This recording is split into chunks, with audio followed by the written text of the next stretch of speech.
And now we're going to have our opening song. Rise if you are inclined to do so.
Your fingers are still cold.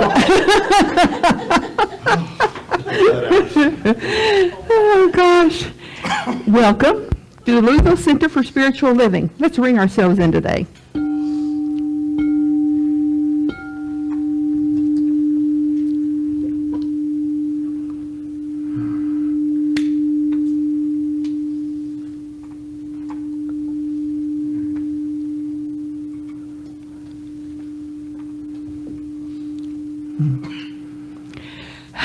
The vibration of the bowl, bringing us into the vibration of spirit and of life. So, welcome to the Louisville Center for Spiritual Living. We're glad that you can join us this morning. And we're opening now with a short prayer.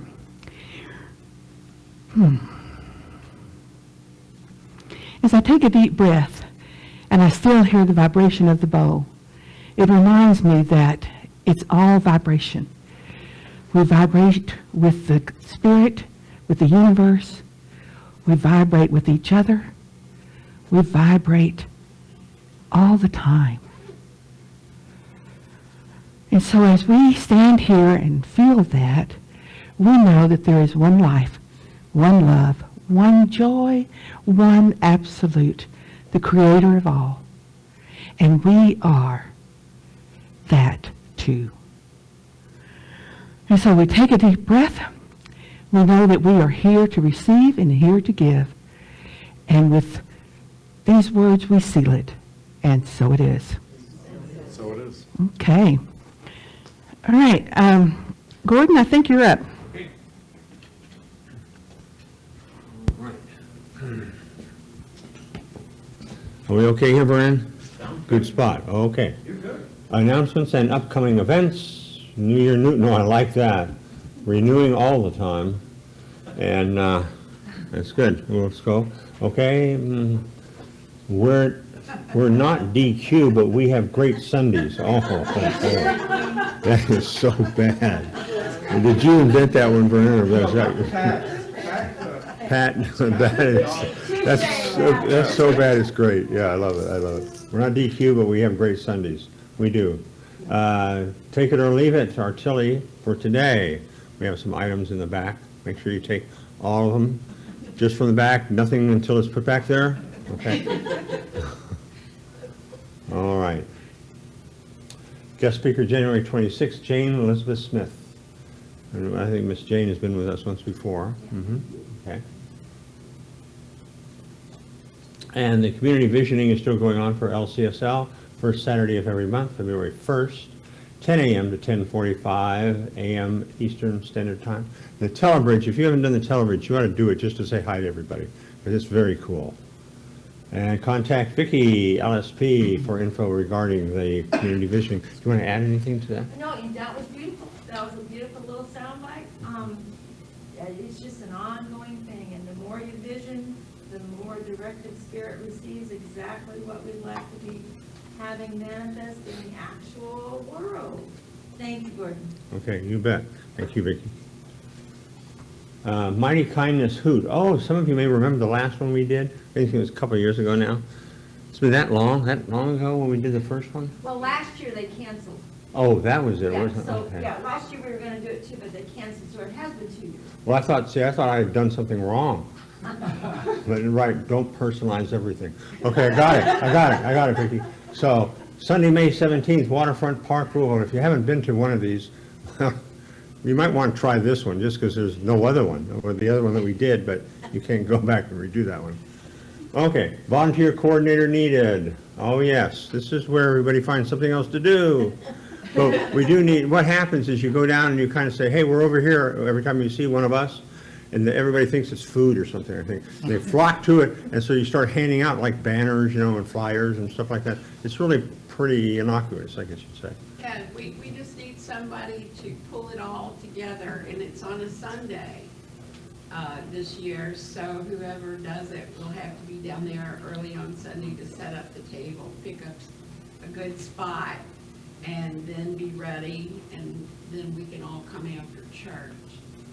But it's not a lot of work, but it does take coordination of arriving, and if we have a little canopy, setting that up, that kind of thing. Yeah. Well, it's really interesting, too, at least from a guy's standpoint. I've never seen so many women involved putting up these big tents down there and stuff like that for food booths and all. Well, there's no guys were around, you know, so they actually, and then they seem to have no trouble with that. I was walking around waiting for somebody to say, hey, come on over here, big guy, we need some help. Nobody said anything. It's like there goes another shirker, right? Yeah, another one. Mine will be here soon. Yeah. So, but seriously, it's great. You know, it's really good time to be had by all. It's a good way to get our name out, as we're trying to do now especially, and we'll have some Science of Mind magazines to hand out, and with a little information and other things we don't know yet. That's why we need a volunteer coordinator. What is the rest of the people doing there? This is a kind of like-minded group. They're like All spiritual, you mean? There are a lot of spiritual communities there. There are also some people who have meditation and massage and dance, and it's just kind of a spiritual oriented, but it's all types of businesses. Good. Okay. And who, by the way, who do we talk to? We meet Vicki, that's for a practitioner. If we are interested, if you are interested in volunteering, who do we contact here? Me, Carolyn, Vicki, or Vernon. Great.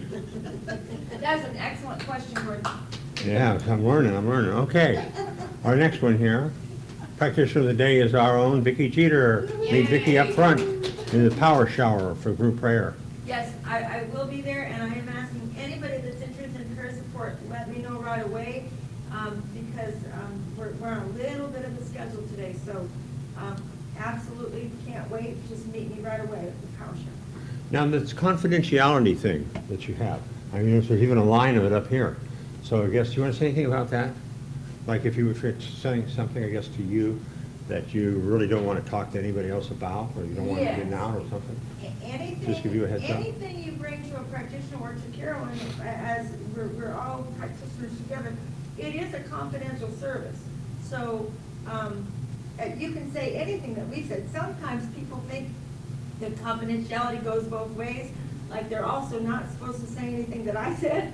And so very often I'm reminding people, you can say anything that happened for you in a practitioner session, but you can know that your minister and your practitioners are not going to repeat what happens in a practitioner session. It is a confidential service. So that's probably one-on-one then? Yes. Rather than a Well, group. even if we do the group, anything that happens in even the, you know, if you have more than one person in there, everybody knows it's a sacred space and it's not repeated. Okay, great, thank you. And our January affirmation. Okay, here we go.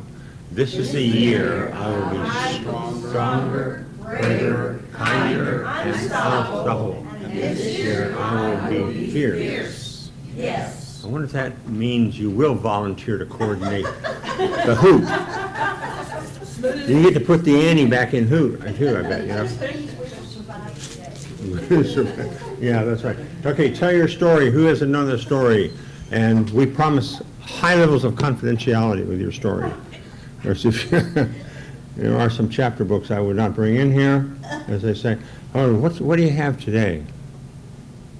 Something kind of neat that you like. Could be even just quirky. That was a dog story. I've got a lot of them. For anybody new in the area. Yeah. Do they allow dogs at the hootin' thing? Oh, yeah. The Oh, yeah. Al Hoot? Yeah, okay. Oh, yeah, in the park, oh, yeah. I would look at the website because some places have started to restrict that. So I would just look to be sure. That they're gonna carry it through to this year. And if you do bring a pet, they have to be contained, you can't turn them loose. Yeah, have to be on. Just hope they'll show up, huh? At the end, yeah. Yeah, okay, good. Then, no, I think that's about it for today then. Miss Carol?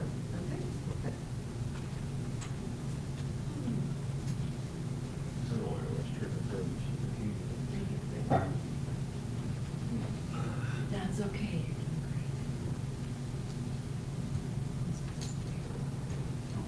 So we'll do double mint on the bowl. Mr. Lowe, would you like to bring us in one more time? Of course. Little extra crystal energy.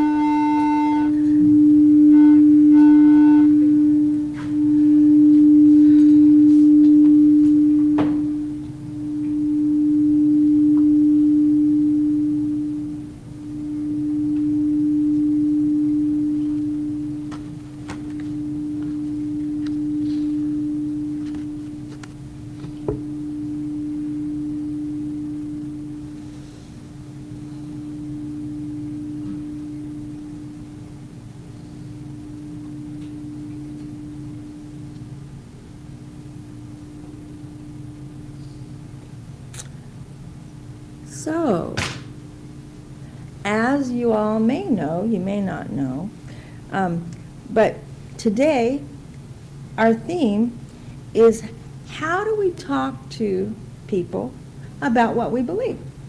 And Spirit did a marvelous demonstration through Miss Pat Ferguson. She has created a lovely, lovely little bookmark-size deal that says very eloquently what we believe, and on the back of it actually has What We Believe by Ernest Holmes. And so as we've been talking with you all about like setting the magazines around or setting the monthly bulletins around, next week we'll have more of these. This was happening so organically it didn't occur to her that we could use stacks, so we don't have a stack of them today. But in honor of this whole idea, I saw this and I knew that this is my reading for today. And thank you so much, Pat. Have you been searching for a spiritual community where you felt good about yourself when you left Sunday service? One that echoed what you've always instinctively known, that you are a loved child of God, worthy of happiness, success, health, abundance, and fulfillment? Have you been looking for a church home that understands the idea that what you think about most often can affect your life negatively or positively, and teaches you how to change your future by changing or expanding your thoughts? And then below that it has where we meet, etc., etc. So it is just a beautiful, beautiful thing, and I'm going to leave this here in case you want to refer to it.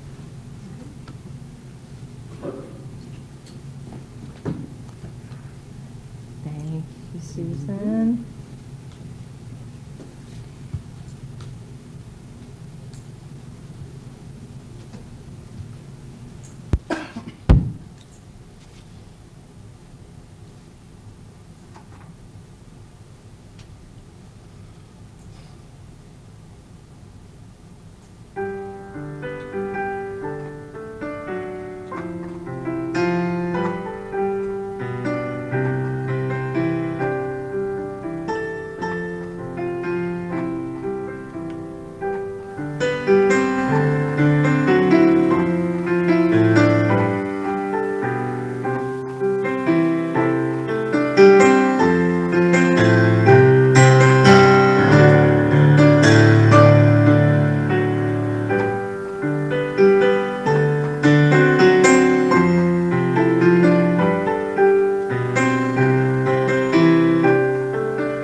Thank you, Lo.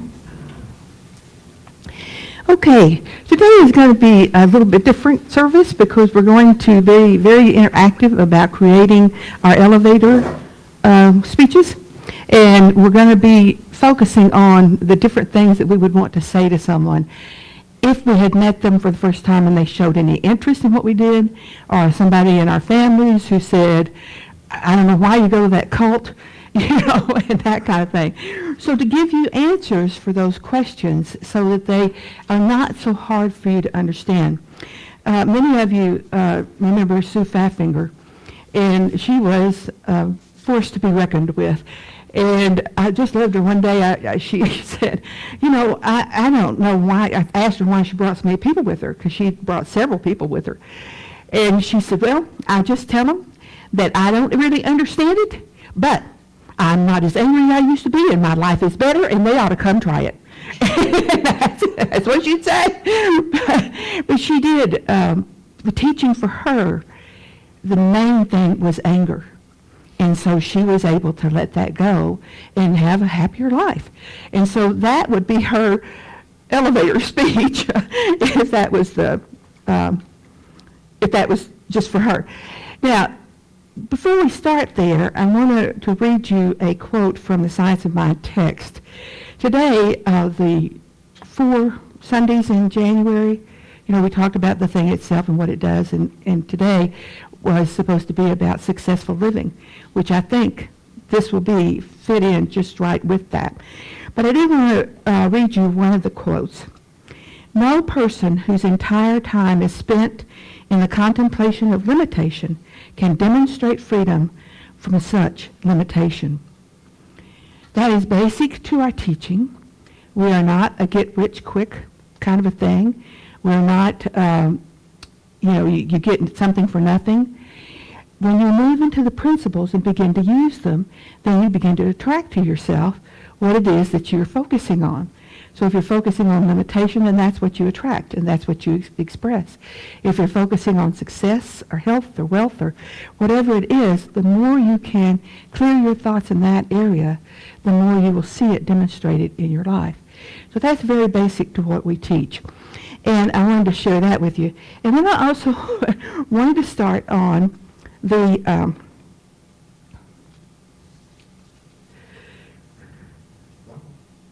I'm doing it. Oh, it's kind of weird. Elevator pitch. As I was doing some research about the latest in how people develop these things, they started changing it from elevator speech to elevator pitch, because people are supposed to be able to get on an elevator, see someone they want to meet, and introduce themselves within, the 30 seconds, or see somebody that they think would buy their services and tell it to them, and it's a pitch. Pitching themselves or pitching their products or whatever.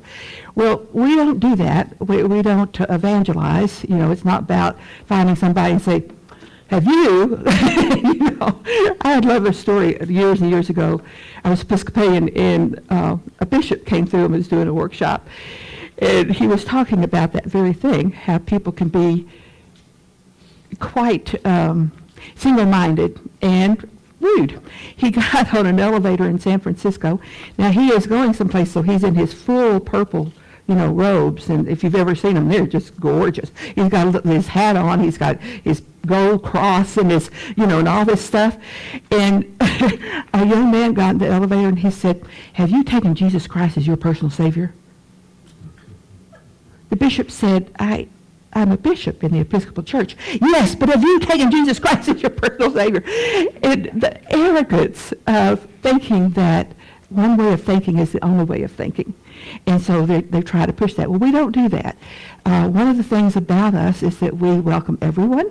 We support everyone. We don't have any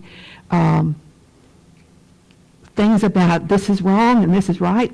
It may not be to our liking, but that doesn't make it wrong. It just means it's not in our life. It's not in our experience.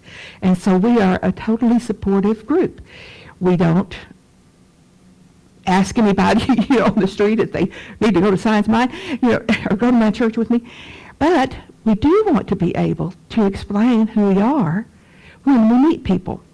And when we're going to a family reunion, and great Aunt Gertha comes and sits, "Tell me about that cult."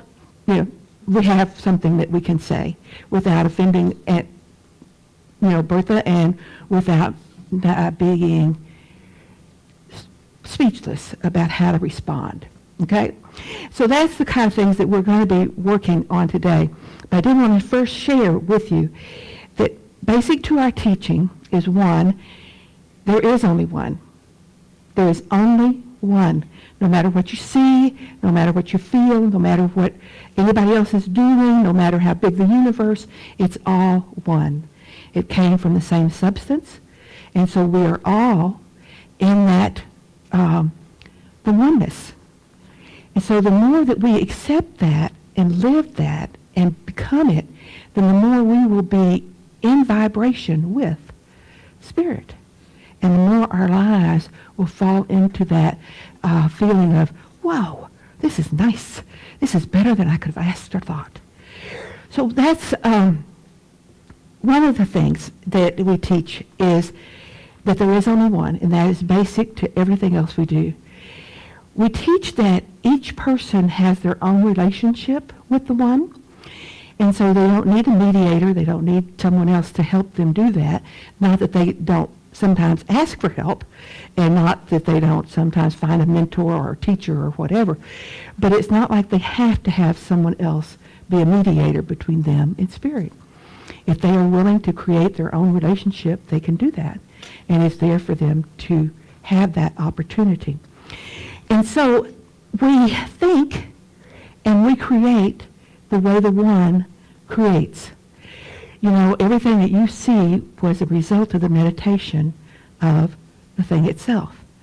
And so everything is a result of thought and creation.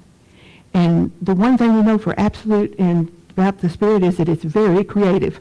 All you got to do is look around at all the species of birds or flowers or whatever, and you see how creative it really is. And we are that too. We are creative. And when we align ourselves with what our desires are and what Spirit is, then they just happen. We've just created them and they've happened. So that's kind of the basis of the science of mind. But now let's talk about, how do we talk about it? I've got an elevator pitch, I've got an escalator pitch, and just to be safe, I have a stairway pitch. You think he's overdoing it? The thing that my goal today is that you learn to be able to say what you believe clearly and without defensiveness, and that you are ready to say it. When someone asks you or something happens, that you're ready to tell them if they ask. And so you don't need an elevator speech. Actually, I don't think any of you are going to get on an elevator, look at a stranger and say, "Hi, I'm Carolyn, and I go to the Science of Mind Church." I don't think any of you are going to do that. I know I don't do that. Mainly because of the respect of someone else. It's just respect to not try to push what I believe onto someone else. So, all right. So we're not going to make 3 different speeches. What we are going to do is we're going to think about what we want to share with someone that we meet.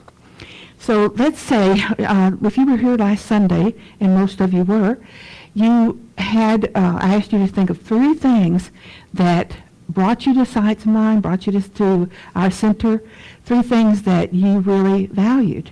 And we got a lot of good answers. And, Sue's answer was, I'm happier. I'm not as angry. I just feel better. And I'm not as tense and angry all the time. And so her speech might be something like, "Hi, I'm Sue Pfaffinger." Or somebody says to Sue, "Okay, where do you go?" "I go to the Louisville Center for Spiritual Living." She said, I really can't tell you a whole lot about the teaching, but I can tell you that when you go there, your life is better. Because mine was and is. And so that may be the simplest thing to say, is that it has helped me in this way. Less anger, less fear, less concern about others, approving of me, that kind of thing. And then you say that in words that they can help, that they can accept. So, what do you get from LCSL? Today we're going to talk about your individual things. Okay? What do you like about LCSL, and how would you say that to someone else? Yes, Gordon. Well, I would think that for me, it's probably part of a long quest for an internal peace, even if things around me look like they're kind of chaotic and not working too well right now. Yeah. I don't get pulled into all that stuff as fast. I never will. But I don't get pulled into it as fast, and sometimes I don't get pulled into it at all. I find that this makes me more peaceful. I'm not sure that I know, I wouldn't say that I make a right suggestion, but things just work out better. Mm-hmm. Mm-hmm. Yeah. And, you know, if we go to Hoot and we get people and people walk up to you and say, all right, what is LCSL? And you can tell them it's a spiritual center that I've been going to for a while that has really made a difference in my life. And then tell them what it has made, you know, the things that it's made in your life. So what's another thing that we appreciate LCSL? Oh, yes, Chris. I think for me, I would say it helps me draw, it connects my intellectual curiosity with my spiritual quest. Yeah. So Awesome. people that struggle with previous religions or how they were brought up, you know, I started getting into quantum physics and things like that, and all of a sudden that obviously leads me to ask spiritual questions, and it just connects those two perfectly in a way that no other religion that I have seen has. Yeah. Awesome. Awesome. I love that. You know, I don't think I've ever said it quite that way, but that really is great. And so that would be something you would say to someone. And there are a lot of, that come with a lot of questions. They're more on an intellectual search than they are on spiritual. And then they learn that they go together, that they really are something that balances the one to the other. So, yeah, thank you. All right. Yes, Susan. Along that, the principles that I learned were, first of all, you're not born with original sin, so you don't have to be saved to be Catholic. And that there's just such focus on positiveness and goodness, and that I can really co-create what my heart desires, Mm-hmm. and that God, the divine spirit, is within. So that really helped me. Yeah. And so that's what you would share. You know, you would just simply share what it is that LCSL means to you. You know, and if they say, well, it's just your little center, you know that it's a national organization. We have centers all over the world. And it's just the teaching is so universal and basic that it answers so many questions that nothing else does. Yeah. Yeah? Who else? Yes, Constance. Well, it's my belief system of this is that we were born not to bore God. Did y'all hear that? We were born not to bore God. Okay, so if we really believe that, then we want to go to a cheerful place, and this place is cheerful. If there's 3 people there, they'll be cheerful people. And they won't be saying all the things God's done to them. Yeah, right.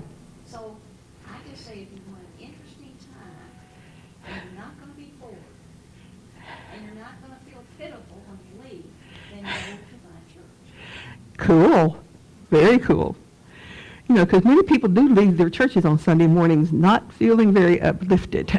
So, I have thought of 3 reasons to determine this is not a cult, and as I thought about them, it's not what you asked, but the very reasons they are reasons that I come here. And the first one is, if you're in a cult, you can't question what you're taught.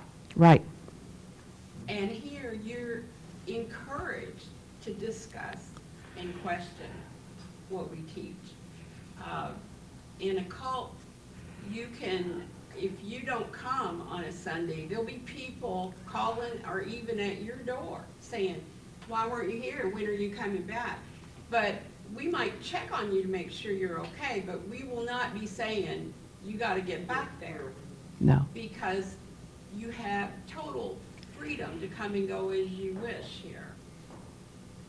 The second thing that I've always said, I've been here since the very beginning, and I know if I come in next week and say, I've decided to go back to the Catholic Church, people will say, oh, wish you the best, and they'll hug me and they'll be happy for me because it's my decision, and that would never happen at a club. And the one thing I always tell everybody about us, the most important thing is we're the happiest bunch of people you'd ever want to meet. And when we go out of here on Sunday, we're good and feeling worthy of, and that's a feeling I didn't get when I was a Baptist or when I was a Catholic. Yeah, yeah. I've over the years, so many people have said, you know, this up that I get on Sunday morning, it just sort of lasts me the whole week, you know, and I can't wait to get back to get another lift. Because that's part of what we do on Sunday mornings. We teach, but we also are here to support you and tell you how special you are and to love you. And so that's what we do our best to do, is to love each and every one of you and to offer you learning situations if you want to take them. So, yeah. All right.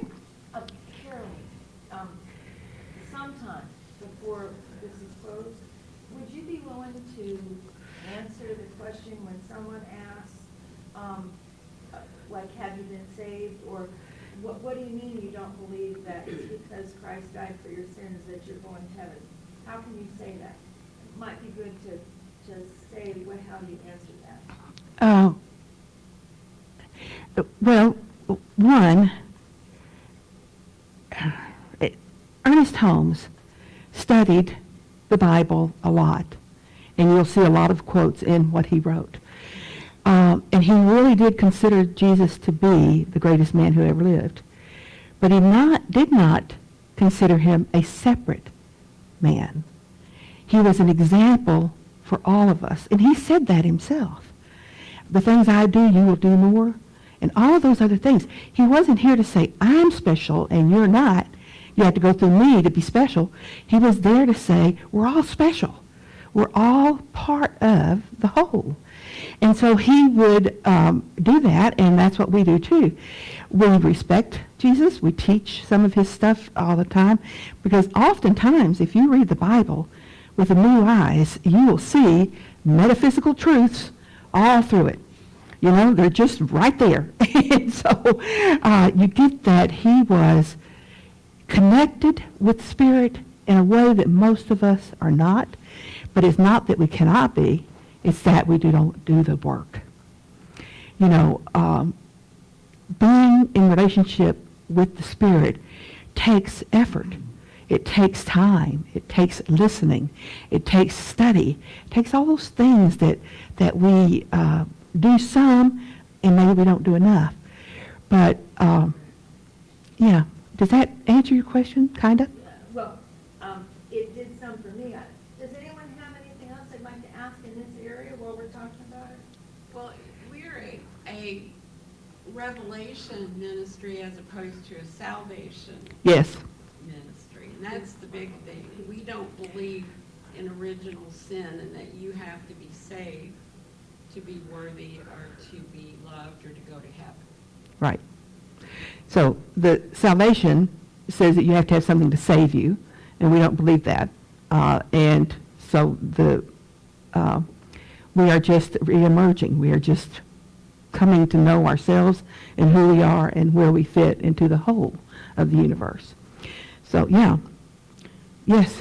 When you're talking about spirit, you're also saying the one, the universe, Mhm. mind, God. Mm-hmm. But some people, when you say spirit, they think, oh, you're the church that doesn't believe in God. So, I mean, I think all those need to be interchangeable some way. Yeah, and to say that, they say, well, you don't believe in God. Well, I don't call it God all the time, but I certainly believe in the power that is the universe, and certainly work at that relationship to understand more. But there is a power in the universe that we've called so many different things, and it still is God, but it's also the I am. It's the first cause. It's the all-powerful, the all-knowing, everywhere present, divine, all of those things. And so we understand that and share that with people if we can, if they want to hear it. But I know that I made the mistake one day of telling my mother I didn't believe in hell. She was terribly shocked and very upset. How can you not believe in hell? Well, I just don't. I believe all of us are on our journeys to the fulfillment and expression of spirit. And that my God would never condemn anyone to eternal damnation. Never. You know, we call him love. Well, that doesn't fit in with condemning someone to forever endure hell. So she didn't ask me anymore. And she prayed for me. And she did worry that I was going to hell. But since I don't believe in it, I can't go. So and if anybody says to me, well, you've never been baptized. I said, oh, honey, I've been baptized a lot. I was baptized in the Baptist church. I was baptized in the Episcopal church. So I'm just, I'm covered. Is there enough to share just one other thought? Okay. One of the things that has been so beneficial in my conversations, especially with my family, I have one brother who is a traditional Baptist, and for years he really suffered being afraid for me that that I was going to be going to hell and whatever. And one day we finally connected. He was like, I pray for you, I pray for you, I pray for you. And I said, Joe, I am blessed by your prayers. Trust the conviction of your own faith. If you know that your prayers are doing what your faith and your prayer does, I wouldn't ask you not to pray for me for anything. Absolutely pray for me. And so I think that's one way to help people understand that this also is not a faith of division. This is a faith of integration and unity. Absolutely, we're not saying that the prayers of these people that are praying for us are not powerful. And that was very, very helpful to him when he realized, because I said, trust in your own faith. Don't worry about my faith. You're praying, trust in your own faith. Your prayers are going to be answered. I'm good if you're praying for me all the time. And it was very helpful to him to realize that I wasn't saying that I didn't want him praying for me. Okay. All right. Any other questions around that? Jesus and his part that he played. And yes, Gordon. Yeah, I had a discussion with an all-men's group about 5 or 6 years ago, Mm-hmm. and we were raising this issue of praying for other people. It seemed like it's almost a knee-jerk reaction to think, I'm going to pray for them.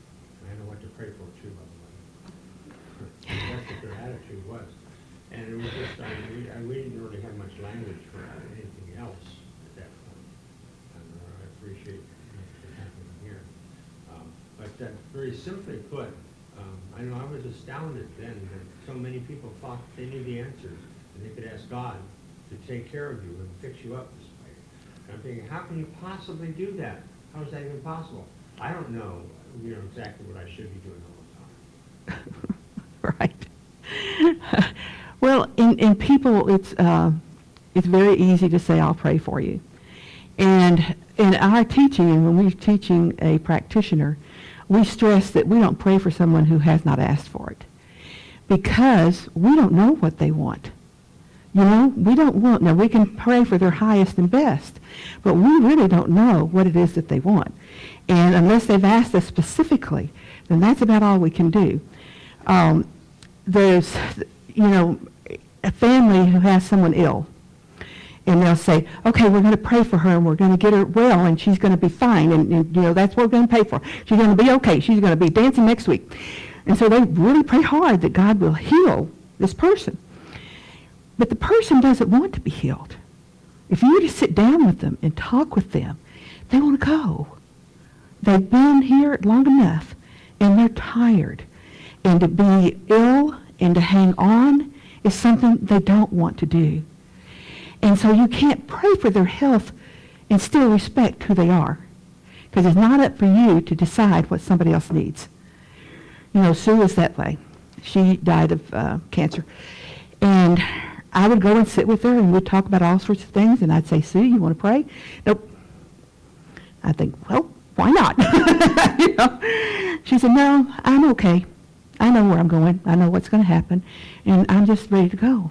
I'm just tired of suffering and being in pain. So that's what we prayed for, that she would have a gentle time and move on. So I use her as an example to say, we don't know what somebody else needs. We don't know what they really want. And so to pray for someone in specifics when we don't know that, we're actually against them. We're actually praying for something that is against what they truly want. So you have to listen. You have to talk to people, and you have to listen to them. And, you know, when you hear politicians say, we're praying for you, I always think, you know, politicians, yeah, okay. You know, they haven't been into church for a long time, but anyway, I'm a cynic when that comes about. All right, so Pat told us why we're not a cult, and that's very good. A cult is somebody that's led by one person, and that person is treated as the only one who hears God and can tell them whatever to do, and they will do it. They will drink the Kool-Aid in a cult. And they give, they control the people. You know, they bring them all together and they control them and all that kind of stuff. We want you to come if you want to come. If you don't want to come, that's okay. And if we tell you something and you say, nope, that's not right, that's fine. You know, you may say, I don't believe that. Fine, don't believe it. You know, we'll talk to you about it if you want to, but we don't have to. And so we're totally open, whereas a cult is not, which is what Pat was telling us earlier. And so just think about that when you talk about someone saying, well, you're a cult, aren't you? And I know many people in this room have been asked that question. So just simply say, no, we're not. We're a very open philosophy. We are a healing and teaching philosophy. And that's what we do. And so we do it in our own ways, with the support of others, but we don't have to do it in any certain way. We don't have to do it just that. If you come and join us, you don't have to accept our dogma, okay?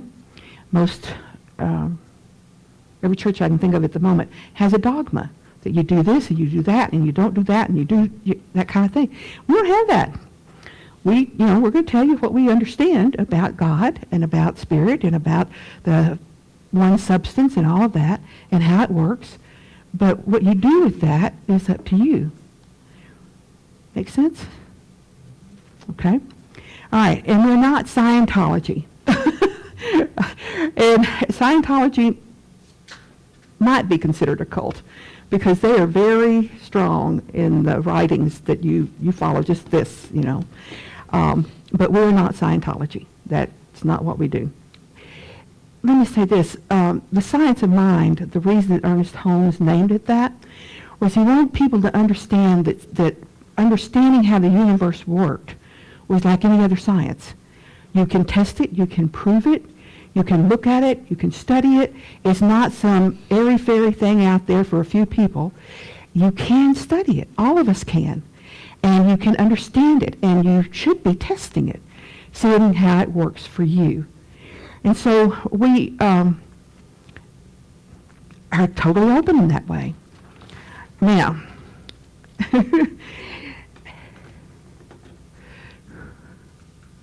pitch your elevator speech, but don't pitch it too much. Can you imagine getting cornered in an elevator with that? So who else wants to tell us something about how they would like to say, or how can we help you to figure out what it is that you'd like to say when you ask these questions, or someone says to you, tell us about your faith?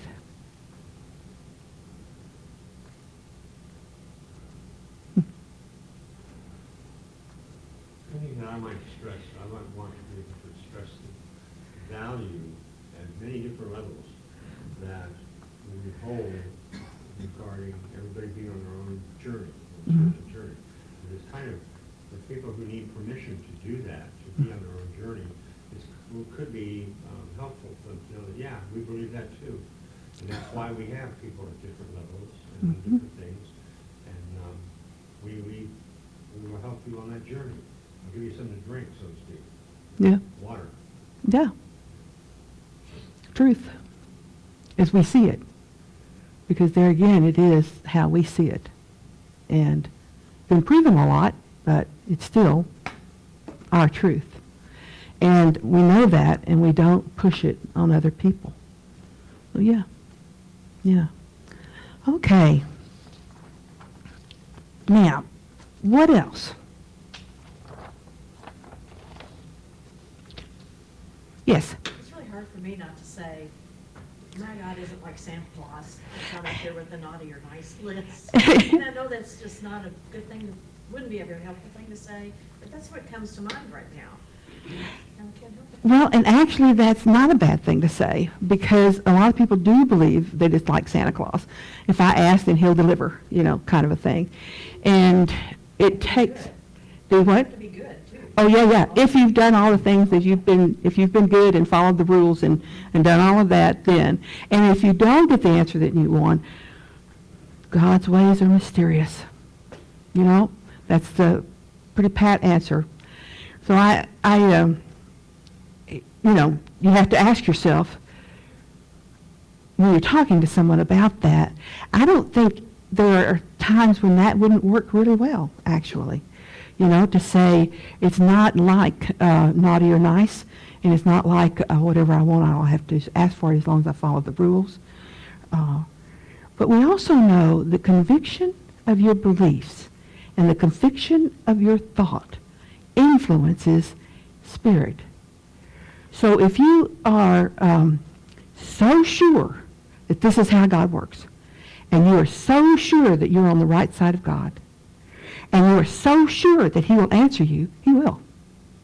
Whether you've ever thought about, that he fits outside your religion or whatever, because what we do is not unique to us. We all do it all the time, no matter what faith we're in, no matter where we live. We think, and we create. And so they think and create in their way. And some of them, I've heard of people in both the Baptist church and the Episcopal church, women usually, who took on prayer.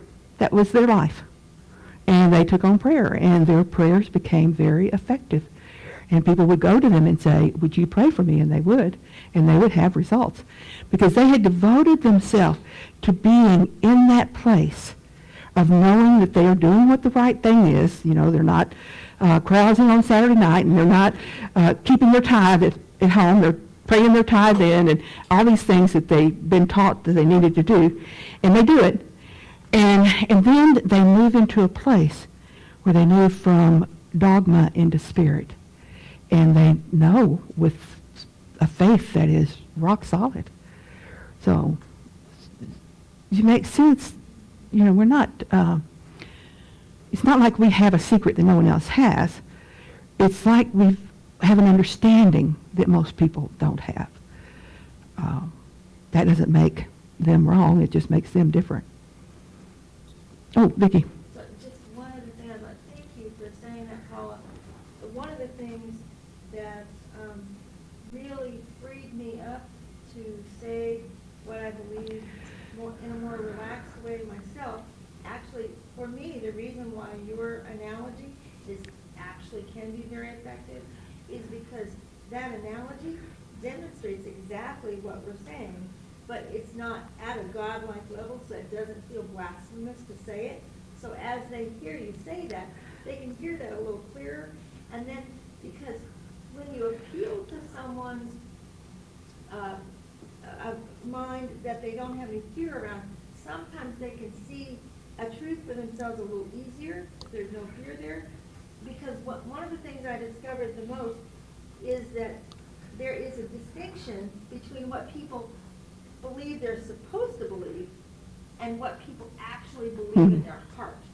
Because it's amazing how many people I've talked to who want to open up and want to be able to say what they actually believe for themselves, but they have been terrified to go there because it's not what I'm supposed to believe. And God forbid, if I step away from what I'm supposed to believe, I could lose my whole community. I could lose maybe connection to my family.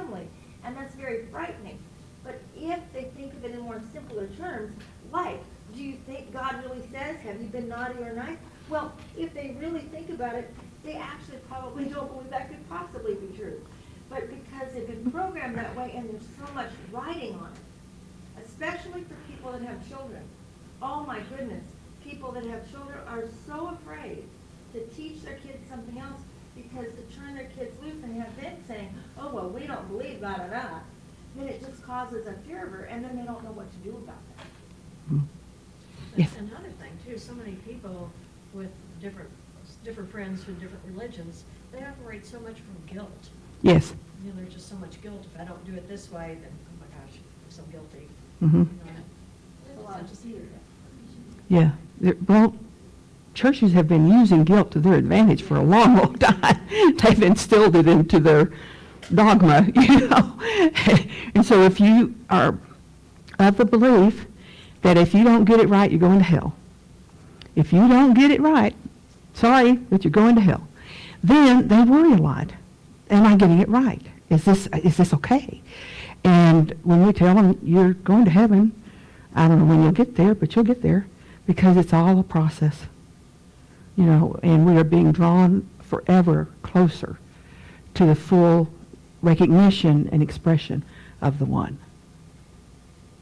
Okay? All right, we've run over time a little bit. You have 30 seconds to convince me why you should stay. So you can have more than 30 seconds, and you can do it in different ways, but do think about what you believe, and do think about what you would say to someone. You know, if they asked you, what do you believe? Why do you go there? Just tell them simply. And then they may ask more questions, or they may not. So. All right. We have run over time a little, but Laura, let's do a quick meditation.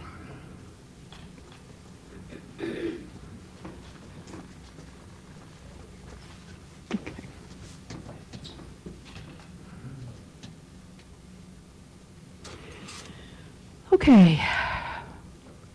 Take a deep breath in. Let it go. Take a deep breath in. Let it go.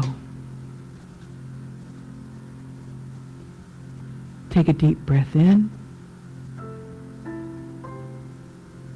Let it go.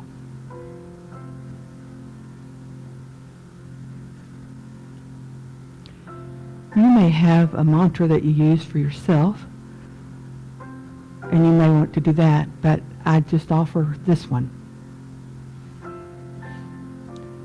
I am one with the one. You breathe in, you breathe out. I am one with the one.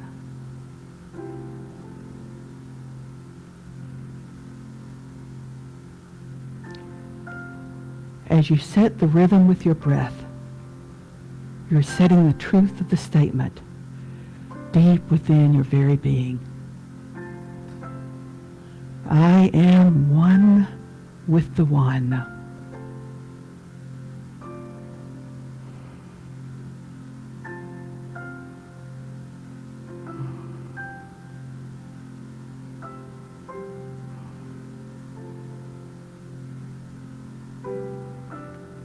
And it is all good. It is all perfect right here, right now. And so it is. Okay?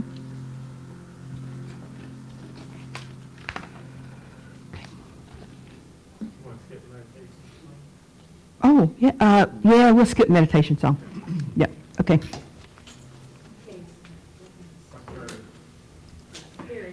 Yep. I'm going to ask Van or Pat to help me with baskets. Here you go, Pat.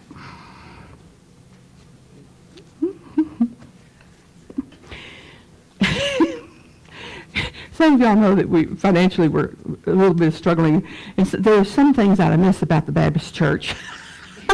Now that I'm a minister, we were Baptist all the time I was growing up, and every year we made a pledge. And if that pledge wasn't met, then the elder came and sat down and said, "Where's your pledge? You know, I thought you were going to give us this much, and you didn't do it." And they also would say, "Is that all you're going to give? Don't you make more money than that?" So there are times when I miss that, but it's okay. This is one of those times when you say, how do I follow that? So I will simply say that our potential for electronic giving is in the back, and if you happen to be watching on the recording, thank you. you can go to lcslonline.org or to our weekly newsletter if you happen to be on the newsletter, and there are donate buttons. If you see the word donate, all you have to do is click and you're good. And we so appreciate all of your talents, times, and treasures. Oh, and here's our affirmation. Here is to knowing 2020 brings new, exciting, wonderful, youthful, extraordinary, abundant rejuvenation. Oh, the flowers are blocking it. And so it is? Okay, and so it is.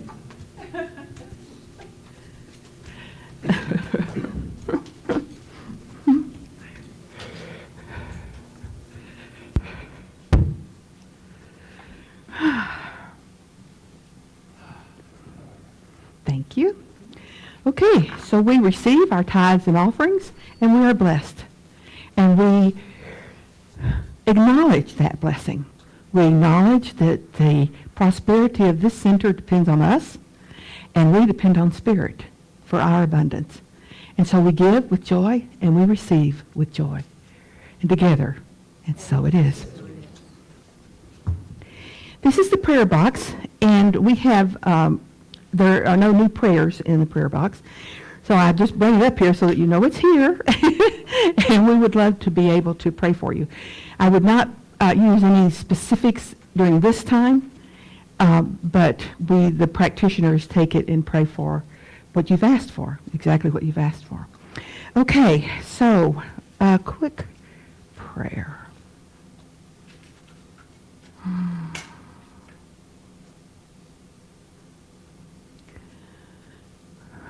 I just acknowledge the givingness of Spirit, the givingness of the great I Am that gives to us all that we need, what we want, when we ask. And so I encourage each of us to ask and to know and to claim what is ours. Health, or wealth, or friends, or joy, or encouragement, whatever it might be. And together we seal it. And so it is. Okay. Closing song. I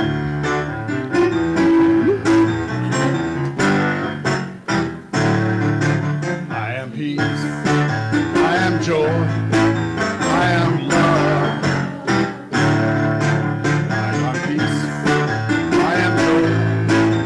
I am love. I am in harmony with everything. It's a part of me. I am peace. I am joy. I am love. We are peace. We are joy. You are love. You are peace. You are joy. You are love. You are in harmony with everything. God is all we see. You are peace. You are joy. You are love. We are peace. We are joy.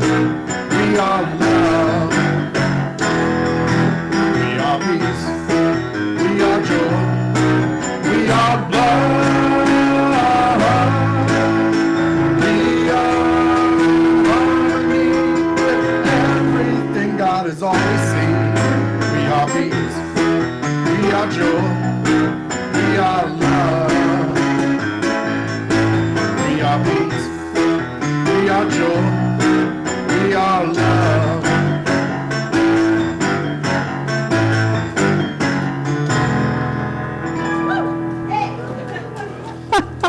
Okay, so we don't usually run over, and so I try to keep us in check. But anyway, so in this moment, look around at somebody and say, your name, and I go to LCSL because. My name is Vicki, and I attend.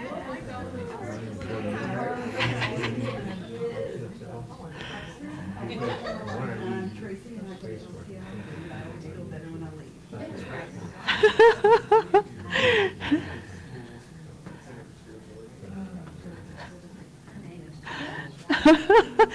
Don't forget the tilly table. All right. So how are you ladies?